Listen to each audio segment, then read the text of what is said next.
The year is 1914. The location, Mons, Belgium. The event is one of the more horrific and more extraordinary battles of the First World War, the Battle of Mons.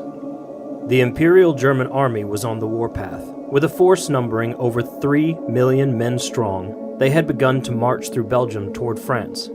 God is with us, the Kaiser had spoken, and a similar phrase, Gott mit uns, or God with us, was inscribed on the belt buckles of the German uniform. Yet, they acted anything but godly as they swept through Belgium, stealing food and resources, retaliating to resisting citizens with large, organized firing squads and public beatings of men, women, and children, and forcing Belgium's young adults and children into slave labor. In a violent, disgusting irony, there were a few particularly harsh incidents involving the attack of Belgian priests who had tried to comfort their people with words of faith and hope. Many of these events would be exaggerated and termed the Rape of Belgium. But even without the exaggerated term, these events were true and devastating. Partially in response of these atrocious acts, the British had joined the war in the beginning of August, and by the 22nd of that same month, 5 divisions of the British Expeditionary Force had marched from within France to a small town only miles south of Mons. France's Fifth Army would join to the right of them. This placed both the British and French forces directly in the path of Germany's march toward Paris. The German First Army, the largest of the German armies, was now set for a collision course with the Allied forces. Nearly echoing the words of the German Kaiser, Britain's propaganda and declarations held a ring of religious urgency to beat back the horror that had taken hold of Belgium. God is with us, they declared. On August 22nd, at dawn, 2 British patrols north of Mons spotted the German forces, firing the first British shots in World War I. It was a seeming surprise to the Germans, but by 9 a.m. the next morning they had set up on the banks for their side of the skirmish. The battle lasted roughly a day, with casualties, successes, and failures on both sides. As the night crept on, the Allied forces prepared for a long night of holding their position. However, on the morning of August 24th, the French withdrew, lines of German soldiers having invaded their position, and the British follow soon after in confusion. The battle is over, but what followed would go down in history as one of the lengthiest and most stressful retreats of the war, a retreat that continued on into the early days of September, pushing the Allied forces back almost to Paris. These were the events that we know happened. But there are questions about the Battle of Mons that linger to this day. Questions about strange happenings, things that could only be described as supernatural, or at the very least, unnatural, monstrous even. In what is described by some as a propagandic hoax, and what others claim to be a veritable miracle, rumors began to spread in late September about angelic figures that had aided the British in battle, heavenly beings that would come to be known as the Bowmen, that attacked the German forces at the Battle of Mons. According to the rumors, a young soldier prayed to St. George for help in the skirmish, to find his prayer heard by these bowmen, led by an angelic horseman, attacking the Germans and holding them back from destroying the vastly outnumbered British Expeditionary Force. Perhaps more probable, and yet even more impossible, is the story of the Hound of Mons. An article published in 1919 by Evening News, a publication from Ada, Oklahoma, relates the words of Captain F.J. Newhouse. Newhouse tells the tale of a terror on the battlefield, a wraith-like hound that seemed to pass over barbed wire without trouble and clutch at the throats of British soldiers, dragging them to their deaths in no man's land, the neutral area between opposed armies in trench warfare. According to accounts given prior to Newhouse's published chronicle, the hound was a terrifying creature that knew no master, slaughtering British and German soldiers alike. Rumors spoke of more than a Siberian wolf, but of a black shuck-like creature, a ghost dog, and further stories described something akin to a supernatural werewolf, perhaps a dogman. Stories of ghostly howls in the night, a large wolfish shape in the darkness, and torn throats had circulated for years on the home front, spreading curiosity, disbelief, and quick terror. Is this an historical account of angels and demons among us during the First World War? Were these sightings a result of the psychological stresses of war? Who were the phantom figures seen during the retreat on the field of battle? And what of the wraith-like beast that prowled the trenches, being no respecter of shield or flag, terrorizing British, French, and German soldiers before leaving them to die in their own blood?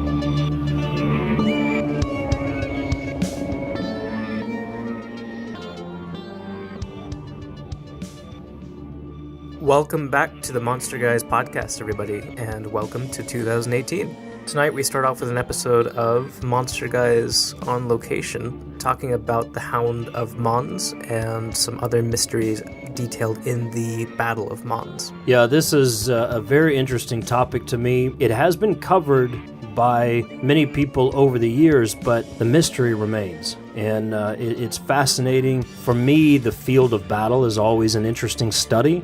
And then when you add into that mysteries like these phantom figures, or the Bowmen, as one author termed the figures, or the Hound of Mons, it becomes really fascinating. It does, and what's weird about this one is that due to the battle itself, there's a lot of discounting of these stories as propaganda, and we'll get into some of that, some of the back and forth in discussion that people have had over the years. Did you mention about us being on location this year? I did. Okay. The Monster Guys on Location is kind of a new feature that we're going to be working on this year, where we're going to go to certain locations. Sometimes physically we'll be in those locations, sometimes we'll just approach them from an investigative standpoint, but we want the location and the people involved to take just as much stage as the monster or the beast that we're talking about, or the supernatural activity. So I think it's very interesting. We'll be visiting some witches' graves this year. Of course, we've talked with our friends from Encounters podcast about the possibility of doing a full-on investigation of the Denver airport or that surrounding area. You know, we're just gonna try to find some really interesting locations with some crazy happenings this year to dig into, and I think it'll be a fun ride for us. So does that mean we're in Mons, Belgium right now? Right now we are standing in a field in Mons, Belgium. It's cold. It's very cold. It's windy. I don't know if you can hear the wind. Yeah, you know what? I think we're not in Mons, Belgium. Oh. That's our backyard. I was pretending. And it's still cold. And it's bitterly cold. And very windy. And very, very windy. So I feel like we're standing on that battlefield. I mean, we're practically there. I've been on many of these battlefields, by the way, in the past. During my service with the U.S. Army in Europe, I had the opportunity to travel a lot of the battlefields throughout Europe and study various aspects of war and leadership and the things that people had to go through during those times. So I have stood on some of these fields, and I can tell you this, it's life-changing when you stand in a location like this and hear or try to reimagine the experience that people went through, whether civilian or soldier. So anyway, it's a great interest to me, and especially the era of World War II. But of course, this war was all roads leading to World War II. So let's talk about the Bowmen, or what some people call the Angel of Mons, or the Angels of Mons, and also the Hound of Mons, and some of the things surrounding these beasts and phantom figures. Let's do it. I think it's important to kind of frame these supernatural events in the context of what was happening at the time. During the intro, you kind of mentioned some of the things that were going on in Belgium at the time, but I kind of wanted to go back over that because it was a very stressful time for everybody involved. During World War I, World War I was basically a breakdown of a lot of different diplomatic agreements colliding into one another after an assassination. So a lot of people were taking advantage of that war to go on their own way. And that's kind of what was happening with the Kaiser in Germany at that time. He wanted to expand Germany and the empire that he was building, and he made a big speech at the beginning of it all saying, God is with us. And that, to me, is an important part of the story that I don't think most people cover, because what you see is the German army going into places like Belgium and completely desecrating it. You have this big inspiring speech, what may be noble intentions or what may be greedy intentions, either way. But then you have the army going into places and getting small retaliation from civilians. And then the army starts to go completely out of hand. And instead of fighting back, they go over the top and actually line up. I think one town talked about nearly 110 people they lined up and shot at the same time. And in the words of the commander, after the fact, he said, they did this with my command. I told them to do this way. They reduced that town to ashes. Yeah, devastating results leading into this war. And I think the term that was used, God with us, or Gott mit uns, is important because that's also, as we stated, echoed on the Allied forces side. So we have this religious fervor, this intensity of an almost spiritual nature that is driving both sides to the front lines. And, historically we can see, and even in our own modern day, we can see that is a dangerous precept to be standing on. Definitely. And especially taking into account, I guess we won't go into full discussion of this because of the controversy that still surrounds it to this day, but given some of the alignments and some of the associations with the church at the time and the way that they did not really say anything about what the German army was doing, remained tight-lipped and didn't really even attempt to stop them, I think it set the stage for what would later become the story of the Bowmen. You also have to remember that they were actually going in and being particularly nasty to some of the priests in Belgium. There was one priest in particular who told the people, hey, we're going through this hard time, but God has not forsaken us. He's still with us. Just hold out hope and he'll reward you with good things and good news. And the Germans took offense to that because, they have this belt buckle saying God is with us, and now you're speaking against us. So they kind of made a martyr out of him, which didn't help their cause at all. There were a lot of exaggerations, which we mentioned earlier. There were stories of, German soldiers bayoneting a baby in the middle of the streets. And I think some of those to this day are debated. A lot of it is said to be purely propaganda, but we do have a lot of documents, even from one young boy in Belgium who kept a journal that described the daily life and what was going on there. So you have this massive invading force, basically, that is very easy to portray as evil. For the British side. So the British side mirrors that same statement, God is with us, and then they march into war in late August, and the two forces kind of meet up, kind of tentatively at first, in Mons, Belgium. In Mons, people evacuated. They didn't want to stick around for the battle, and the battle itself was pretty grueling. It only lasted about a day, but it was a very tight battle. You have the entire invading force of Germany coming through, and it's held off by two small forces for the majority of that day in the French army and the British army.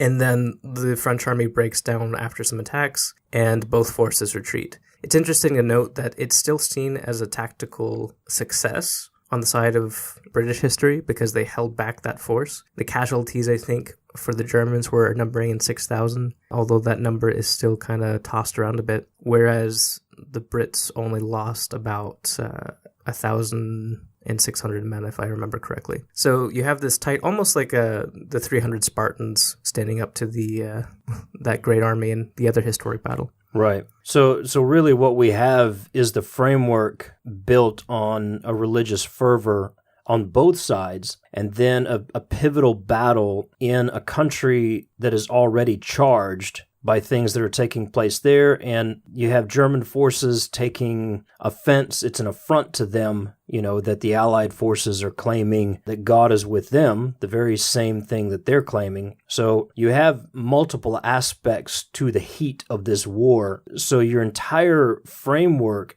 is built around this tension. And then to move into a battle like this, like you said, where it was a tactical victory for the Allied forces, but still a defeat. And that led to a lot of people leveraging that story to their own benefit.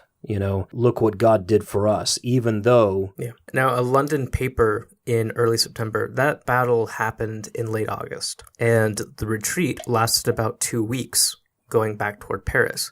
So it ended kind of early September. Around that same time, there was an article published in the Evening News, a London paper, which is kind of funny, the naming of that paper we'll get into later. But the London paper, the Evening News, covered this story about the Angels of Mons, or the Bowmen, I think the actual title was. And basically it told the story of how there was this guy who prayed for help and then got an answer in the form of an angelic rider that came down from the sky and was followed by these heavenly figures with bows that attacked the Germans and helped the British keep them at bay. Pretty spectacular vision. Very spectacular. And it explained to the people of the time how the British were able to keep that vast army at bay and how they were able to defend themselves. And it's not hard to believe at that time, with all of the religious context going on, the obvious stress of battle and the want for,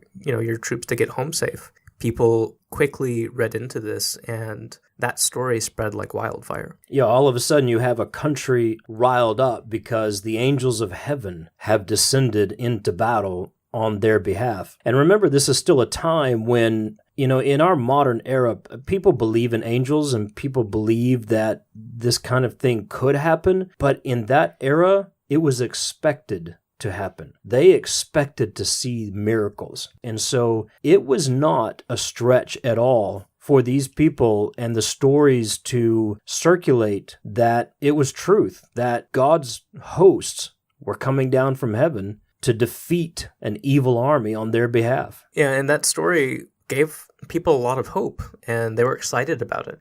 Several months later, there was a priest in Britain who approached the author of that article and asked for, he asked for permission to reprint that article in a church pamphlet. Let me stop you there. Did you clarify at the beginning of explaining about this article that it was written by an author of fiction? I did not, for that purpose. Okay, the Bowmen was a story that was written by a man based on the rumors that were coming from the battlefield of phantom figures showing up during retreat. So a very spectacular vision that was being teased by an author. Then the people pick up on that because that article, that story was not clarified to be fiction. It was reported almost as though it was a report from the battlefield. I didn't, because I kind of wanted to have that same revelation. A lot of people to this day do know the context to that story, but still some people are finding out about the Bowmen and the Angels of Mons. So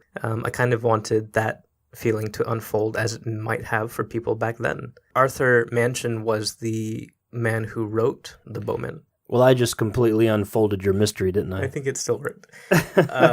He's known for other works such as The Great God Pan, which was what some people consider to be the forefather to Lovecraft, and Stephen King cites as one of his inspirations for writing. So Arthur Mansion was actually kind of a well-known science fiction author. Anyways, he wrote this story, The Bowmen. The angelic figures and everything, he says, were his idea, but they were based on rumors that he had heard from the Battle of Mons. Yeah, and that's where I have a problem with his claim, is that I don't think they were his idea. He just embellished an idea that was coming home to him. Yeah, we'll get to... Which all great fiction authors are going to do anyway, but... As we know. Let's be honest. Yeah. The source of that inspiration did not come from him sitting alone with his muse on a dark night. Yeah. They came from the field of battle. Now, this priest asked for permission to reprint this story, and Mansion said, well, you can reprint it, but, it's just fiction. And the priest was surprised. He was like, no, it can't be fiction. This is a true story. This is what I've heard. What are your sources for this? And Mansion was, as far as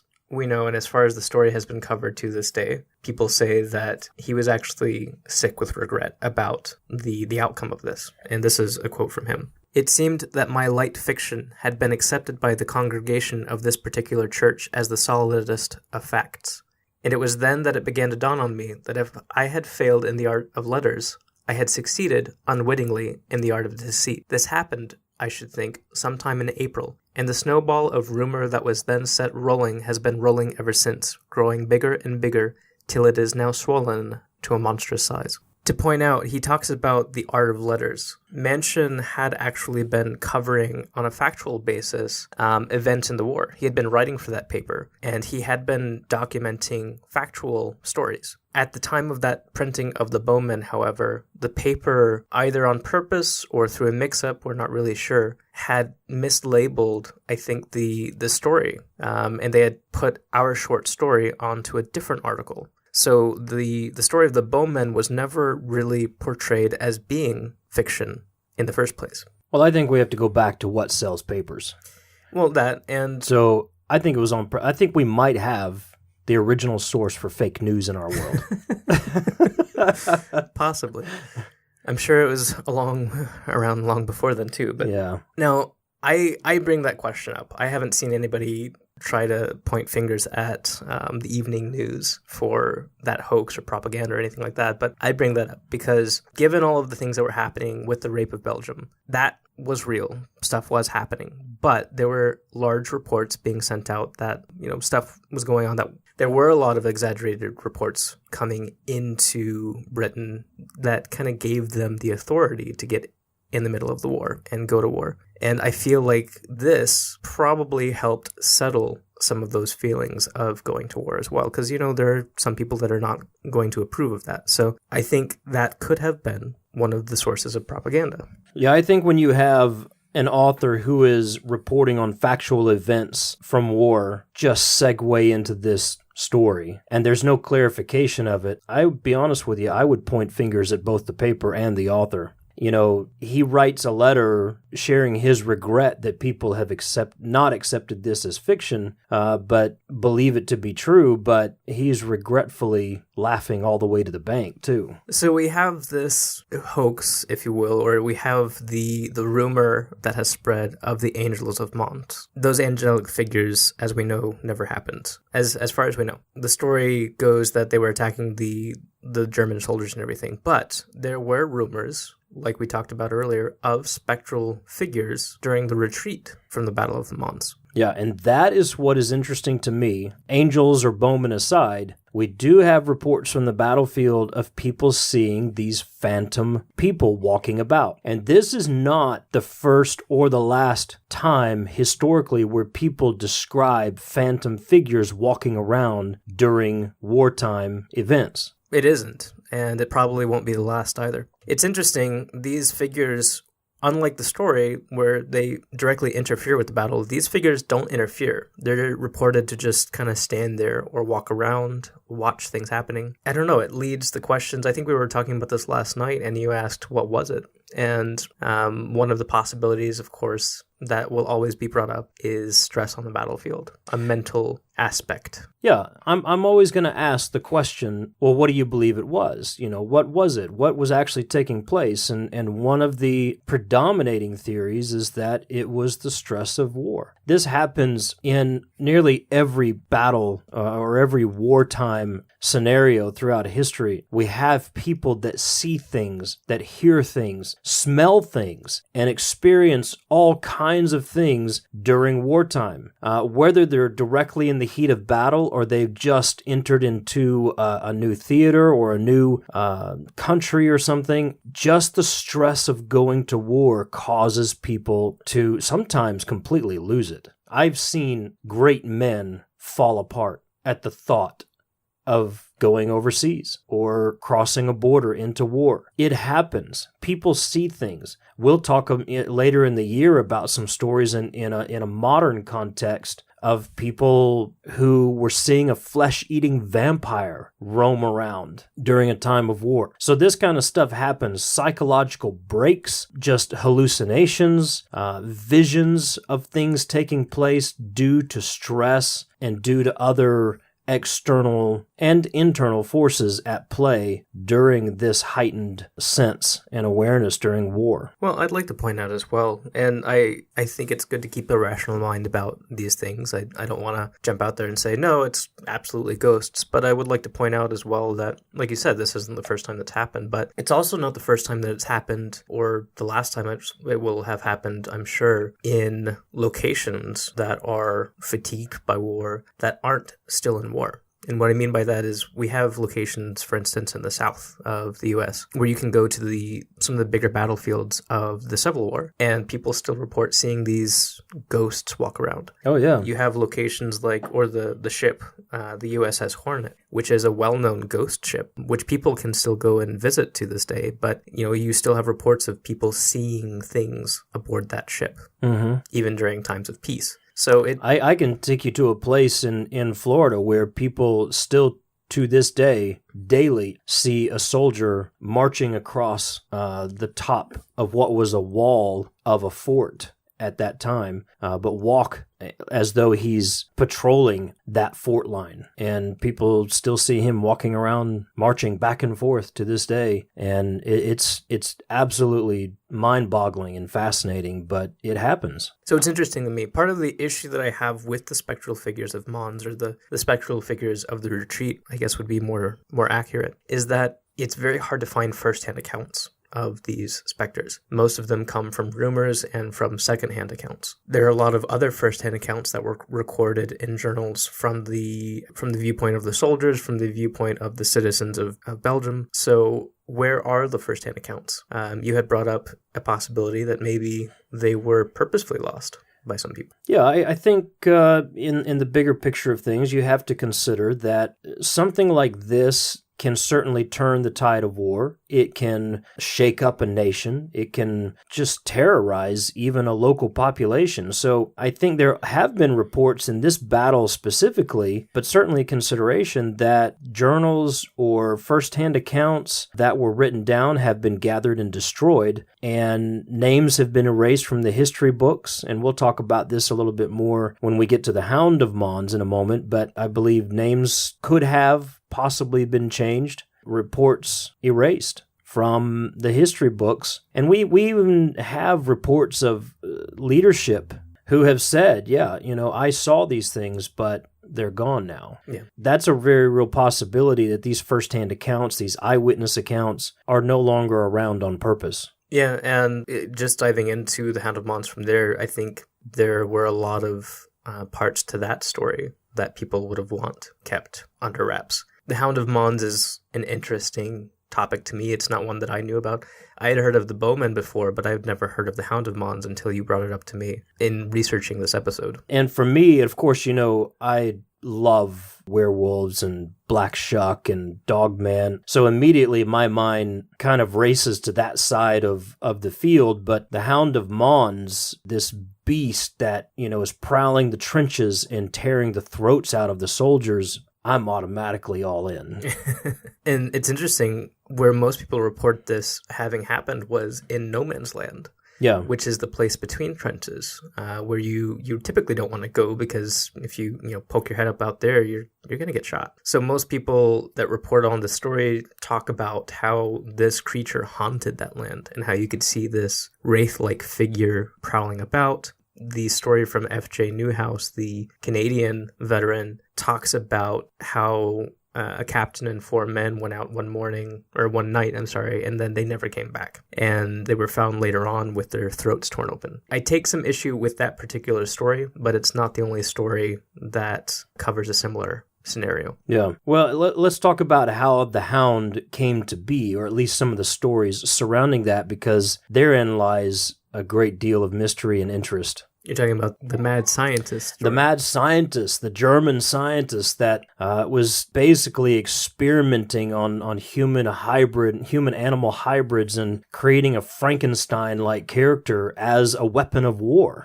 So we're I'm diving excited right about into this. the outlandish part. Yes, we're going to dive right. We need to get to the outlandish part. Okay. This is actually from Newhouse's account, from his same chronicle, which was reported in a paper called The Evening News. Not the same one that we talked about earlier, though. There's a conspiracy right there with all these evening news papers from around the world. This was a news report from a Ada, Oklahoma paper, I guess, in September of 1919, so 5 years after the Battle of Mons. And there are some issues I take with the story, but basically the way he lays it out is that in November, my first issue, because the battle happened the date differently in August. But he says that Captain Yeskis and 4 of his men go out on patrol and they don't come back. That's the same story from earlier. He goes on later to describe more of the Hound, and then he goes into talking about how the Hound came to be, saying that a Dr. Gottlieb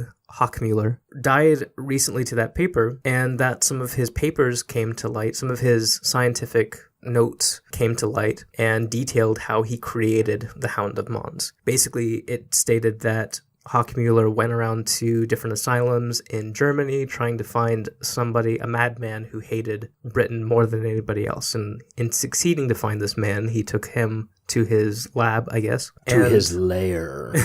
And this is where it gets really weird. So he's got this madman who hates Britain so much that he has to be put in a straitjacket and kept in binds so that he doesn't harm his own people. He takes the brain out of this guy, and then he sets it inside of the skull of a Siberian wolfhound. And then... This is awesome. The Siberian wolfhound survives. He lets the man die. The wolfhound with the brain of the madman survives, however, and he cares for it and feeds it. And in these scientific notes, it details how it actually grows larger and more ferocious and almost becomes a mutated wolfhound of sorts. And then he lets the beast loose. And I guess what he had forgotten was that this was a German madman who hated Britain so much that he had to be restrained so he didn't hurt his own people. So the wolfhound actually ended up killing Germans and British people at the same time. But released into no man's land went this mad science Frankenstein wolfhound werewolf creature. And that's the story that Newhouse presents. So we have this German mad scientist that pulls in this crazy man, switches the brain with a wolfhound, releases it, and this thing goes around tearing out the throats of soldiers on both sides of the field. I would like to point out that's an awesome story, and it should be written. I would like to point out that Mary Shelley's Frankenstein had been released in the previous century. Right. I don't know, this part of the story always gets me. It kind of cracks me up, and I can't.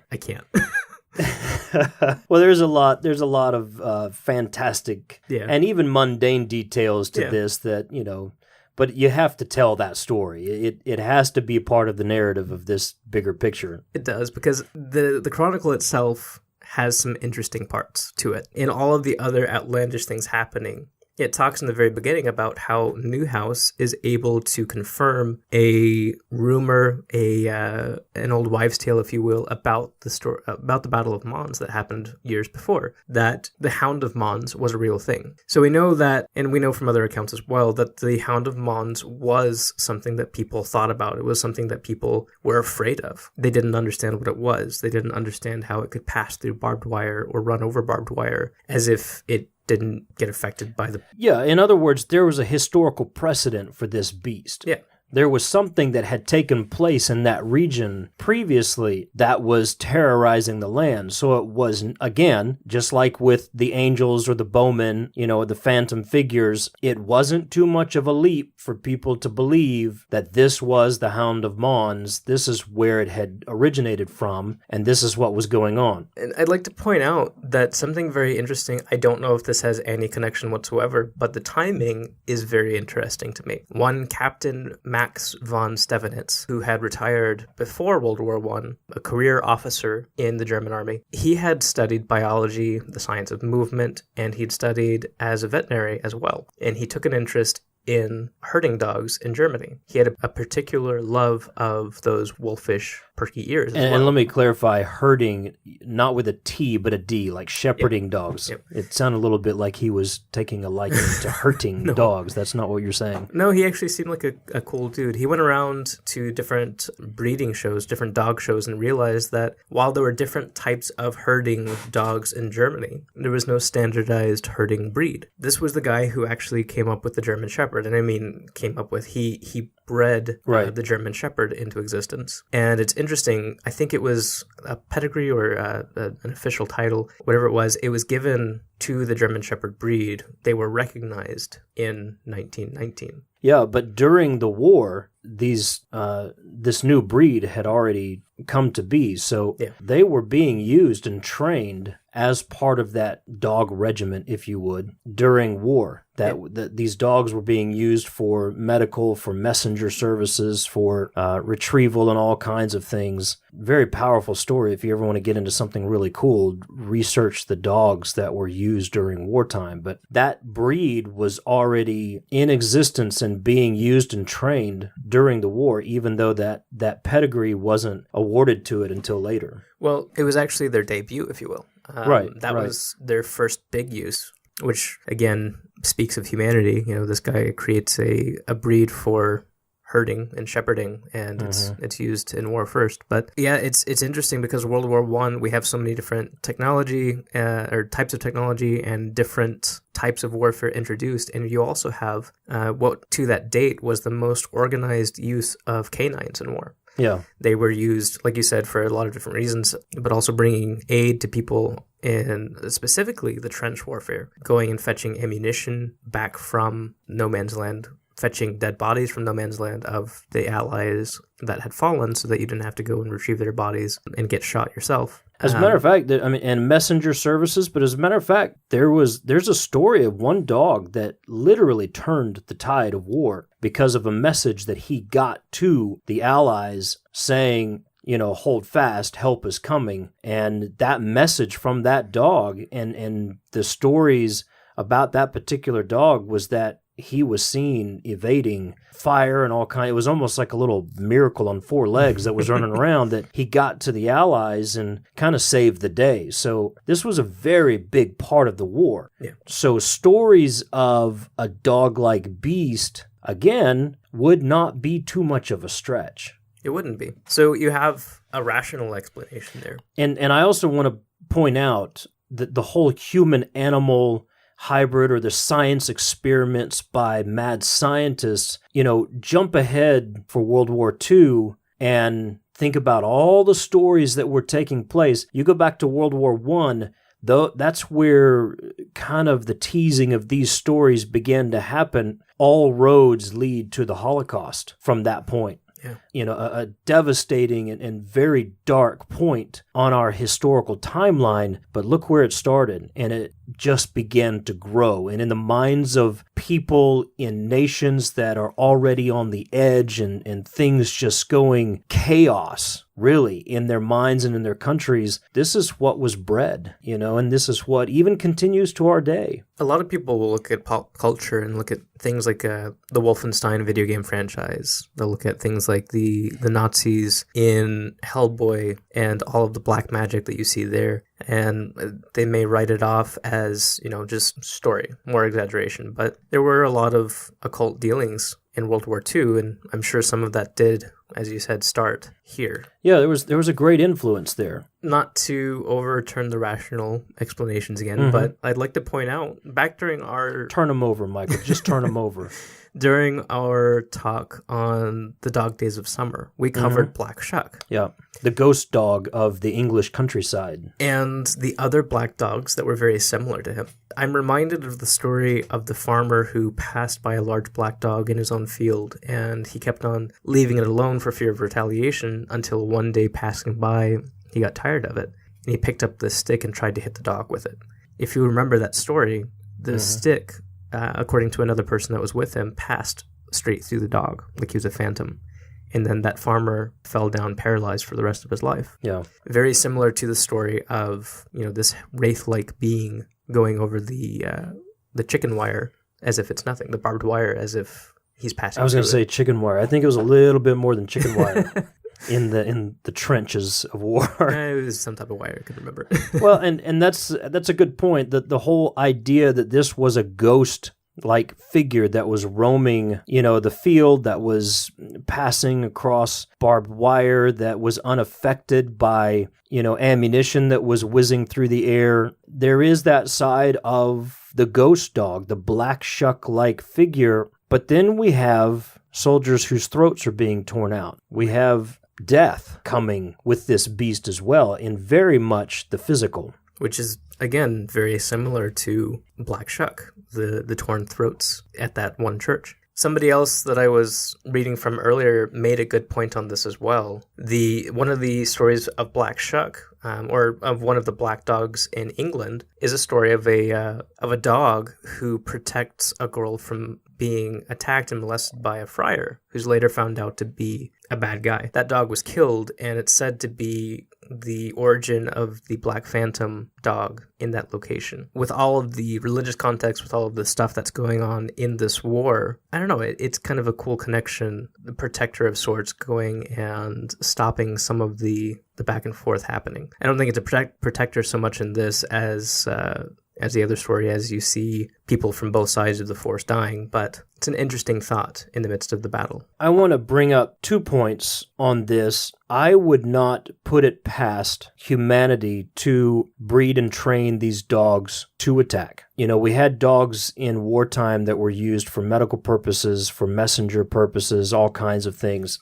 Well, some were personal bodyguards, too. Yeah, I would not discount the possibility that there were physical beasts, physical dogs who were bred and trained and released to go destroy the enemy. And in such a time, the stories would be inflated and exaggerated to become this monster, this werewolf, this creature that roams, in no man's land and comes to kill. We've seen it before. I'll say it here as I've said it before. I believe many times the real monster is human, and I believe that we could have the possibility of humans training these dogs as a weapon and then releasing them. The other thing that is interesting to me about some of the stories about the Hound of Mons is the description. The description is that of a werewolf-like head, pointed ears, but standing on its hind legs and coming through with claws and vicious teeth and ripping through soldiers. From a purely cryptid standpoint, I want to point back to Dogman. We've got black shuck-like creatures. We've got the possibility of dogs being bred for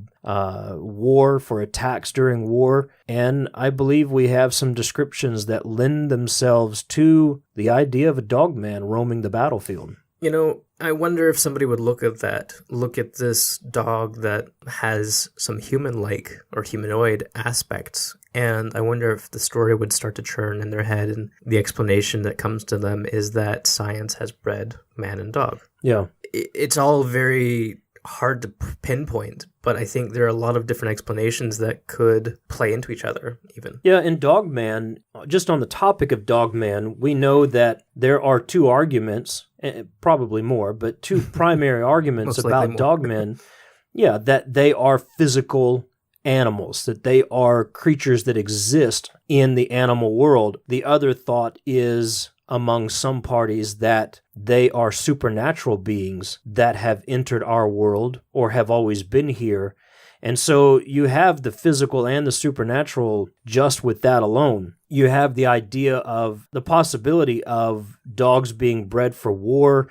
Of course, during a time of heightened stress and emotion and imagination, a dog coming into the trenches, and it could be just a big German Shepherd, but as vicious as they can be, I've been around, I can take you back when you were a baby to a family that I know who bred German Shepherds, and they had 2 primary German Shepherds that they trained to kill. I'm not saying I agree with this. I'm just saying it was fact that they trained to kill, and these German Shepherds were massive. They were intimidating to look at a distance. Let them out of their cages, and all you wanted to do was take cover. Yeah. So back in a time of war when imaginations can just go crazy and, those psychological effects taking place, a real dog that's just been bred to kill can seem like a monster to itself. And then throw that into the part of the world where Black Shuck is very much alive, and then a year previous in that same region, you have the story of the Hound of Mons, then throw in with your German mad scientist and all kinds of things. Well, you really have a story that is just blown up. In the midst of that, the German Shepherd was new. It's a new breed, so not everybody knew what it was. And I pointed that part out earlier for that reason. Stefanitz liked dogs with that wolfish look, with wolfish ears. Right. And he bred that into the breed on purpose. Mm-hmm. So, you see this new type of dog and, what the heck is that? And it looks like a wolf on the battlefield. And you run it through the mud or through the fog or whatever, this thing jumps up. And some of these dogs, by the way, messengers, medical or otherwise, were trained to get over the barbed wire fence. Yeah. So you get a dog of that size, muddied up, teeth showing, through the fog in the middle of the night, jumping your barbed wire. You kind of freeze. Yeah. And everything from your childhood, I would imagine as a soldier seeing an image like that, every story from your childhood about, Black Shuck or hounds or werewolves or whatever comes to mind, and you really just... So what do you think the verdict is? It sounds almost like it was the stress of war in the mind. I cannot discount the stresses of war as somebody who has served, and I've served in a capacity that I was trained for caring for people under that stress and given notifications to family for things that were taking place on the battlefield. That was part of my job in the military. So I've seen the depth of the stress of war up close and personal. And I cannot even claim to have seen the worst of it, and I won't. I've talked to people, veterans and soldiers currently on active duty that have seen and experienced far more than I could ever imagine, and the stories are horrific. So there's no way we can discount the stress of war in this situation, especially during an era when war was really getting ugly. You talk about just the one aspect, the introduction of automatic weaponry, the machine guns that were in play. Chemical warfare, the guided missiles and stuff that at that point in World War I were not completely developed as a complete weapon, but they were in production and in testing. And the Germans, part of the thing about that automatic weapon is that I can't remember who the name as far as the person who first invented it, but he offered it to the U.S. and Allied forces first, and they rejected it. The Germans had something else that was being developed that was similar, and their number of weapons in that scope was massive compared to the others. There's a story from World War I where it talks about how the Germans literally just didn't even have to aim. They just laid in wait in an open field for people to come over those thatched walls as the horn was being sounded and the Allied forces would jump their walls to go attack. They just wait for them to jump the walls and they just mow them down. So you have all of these aspects of war. Things were changing rapidly in technology and weaponry, and you're still steeped in an era of heavy folklore and legend and myth. Too. Huh? In that area as well. And in that area. So all of this, imagine what it does to the human mind. So no, we can't discount that. I believe that has a big part. However, I will say, based on historical precedent and even modern, looking backward, that there's a very real possibility that people were seeing things walking around the battlefield that defied all explanation. And that's going to screw with your head right there. But then you enter the whole idea of dogs at war and their service, but then you have a maddened army that's back there experimenting or breeding animals for war. Maybe they're let loose. You have the legends and the lore of the area of dogmen, of ghost dogs and everything else. Put it all in a pot, turn it up to high, let it boil, and you can lose your head in this story. And I feel like that happened probably a little bit with both of the stories. Yeah, regarding I think Mons. with the Angels or the Bowmen and the Hound of Mons, I think people were losing their heads. And, then you add in the whole religious tension from the people who were on both sides. On both sides, who were claiming that God is with us, but not just the soldiers, people back home, the priests and men, women, and children who were still at home. They were very much ready to believe that angels were going to come down and save us, that supernatural intervention was going to happen. I mean, that story is still touted to this day, and unfortunately it's used in I think it's abused to some extent, sure, for reasons. But that story specifically of the angels of Mons is still touted by a lot of people to this day. So it's not hard in the moment. I'm sure even more so, you would see that happen. So, to our listeners, what do you think? You think we had some angels happening, some demons on the battlefield? Did we just have some spectral images? Did we have just people hallucinating, imagining things because of the stress they were under, or the sickness and disease that was rampant in trench warfare? We know, and that played a heavy role in how people responded to everything. And with the Hound, a previous story roaming that countryside, and then you enter war. All of a sudden, you've got dogs jumping barbed wire fences, and they're bigger than you've ever seen, and they got mud on them, and they got really big teeth. But you also have very real stories of Black Shuck and other legendary beasts roaming the countryside. And what do you think? Are you giving an Ellie Haskins answer? I am giving an Ellie Haskins answer that I'm not going to tell you what I believe, but I'm going to ask you what you believe. And I think we have to with this one because there's so much with both of these that go back and forth, and the rational and the irrational answers both hold some light here. Yeah, they both do hold a lot of weight, and I think one of the critical parts of this particular story is that we don't have a lot of the written documentation. Yeah. Whether they did exist and they were hidden or destroyed, or they never existed, the fact is that we just don't have it. What we have is oral history on these two really fascinating scenarios, and all we can do is speculate right now. Yeah, sadly.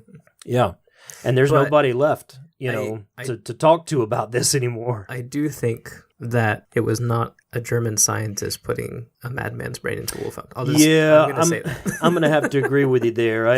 I think that's the most fantastic and interesting part of the lore, but I don't think that's one of the most realistic. That's one of the most fantastic explanations I've ever heard for anything, I think. Yeah, but, again, you look at a story like that and what that simmered and bred through the years as people were racing toward World War II, and all the stories that came out of that, and the Holocaust and the experiments and all that stuff during that era.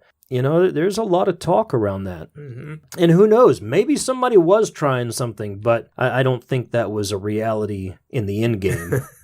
At least not what actually caused it. Yeah. So there you go, folks. The Bowmen, the Angels of Mons, and the Hound of Mons. What do you think? Monster Guys on location in Mons, Belgium this week. And it's cold enough and windy enough right outside of our window that I do feel like we're standing in that field right now. Just wait till any of our Belgian listeners call us and tell us it's not nearly as cold as it is there. Right. Well, and especially not during the summertime. Even though it still can be chilly, I don't think August would have felt like this. Yeah. So anyway, folks, thanks for listening and hanging out with us again. It's good to be back in 2018. Got a lot of cool stuff coming down the way, and I hope you're as excited as we are facing the new year. Let's do it together. As always, you can find us at themonsterguys.com. Hit us up on Twitter at themonsterguys. Join in the conversation with us. We'd love to hear from you. In the meantime, until we meet again, if you see a dog running across the field, or angelic bowmen for that matter. Or angelic bowmen, don't call us. Why not? No, I guess call us. We'll investigate it, and just don't talk to us about some kind of mad scientist switching brains on animals and humans. Cause, man, what if that actually happened and then somebody did call us and we just passed it up? Yeah, I don't know. Tell us something else, and then we'll figure it out on our own. But it's good to be back with you guys. Thanks again for listening, hanging out with us. Until next time, take care of yourself. Stay warm. I know a lot of people are frigid right now, so stay warm, bundle up, give each other a hug. Take care. We'll see you soon. Good night. Good night.